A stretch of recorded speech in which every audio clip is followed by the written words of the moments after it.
Hi, I'm Kirsten. I'm here with Lizzie, and we're going to be talking about a safety tip list for single girls or just girls traveling or living on their own.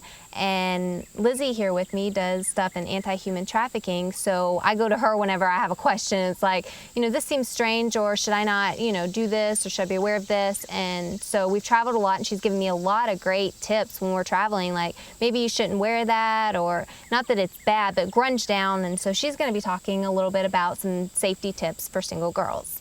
So I work with a group out of Nashville in Slavery, Tennessee, and learned a lot about human trafficking and just different things and things we should be aware of. And there's 27 million slaves in the world today, and so that's a lot. So that's something that we want to be aware of, and we want to make sure that we're not a victim. So recently, Kirsten and I we're on a trip, and we're coming back from Texas, and we stopped at a gas station, and it was late, and maybe 8 o'clock at night or something.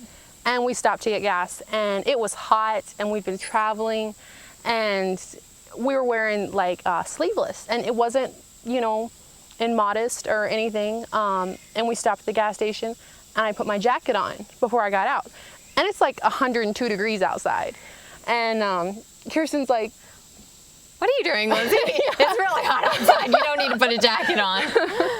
And I was like, well, we don't want to draw attention to ourselves. It's night, and for some reason, everything is more intense at night. You don't want to show skin. You don't want to draw attention to yourselves. We're girls traveling alone. There was a guy a few pumps away, and I got out, and I did, a 90-degree angle. I looked around, and I let him know that I saw him. I wasn't interested in him, but I let him know that I saw him and I knew he was there. And, that I assessed the situation to make sure that we weren't in danger. And I pumped my gas, and we got back in the car, and we did fine, But it's just good, something to be aware of, Yeah. So.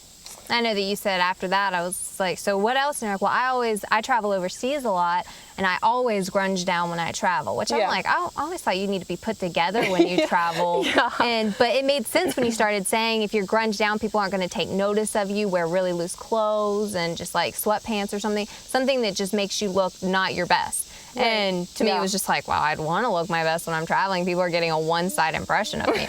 But it made a lot of sense when you were saying it. Yeah. And it was just something that I had never thought about. Yeah. And so I remember when we stopped on that same trip, we stopped at a rest area, and we had to use the restroom.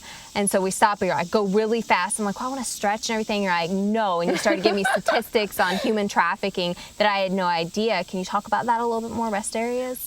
Yeah, rest areas are big places for, people moving girls back and forth. There's, major highways, interstates. You could put a pin on a map, and there would just be pins all over the place where girls are trafficked every single day. Every minute, 2 kids are trafficked.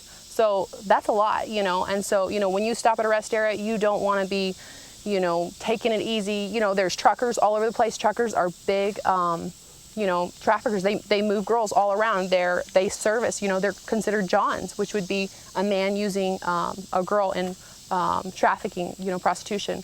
So, you just get in, get out, so, but it's a good thing to be aware of. Well, thank you very much. This has been I know it helped me a lot, and I hope it helps other girls out there. Yeah, definitely. Thank you.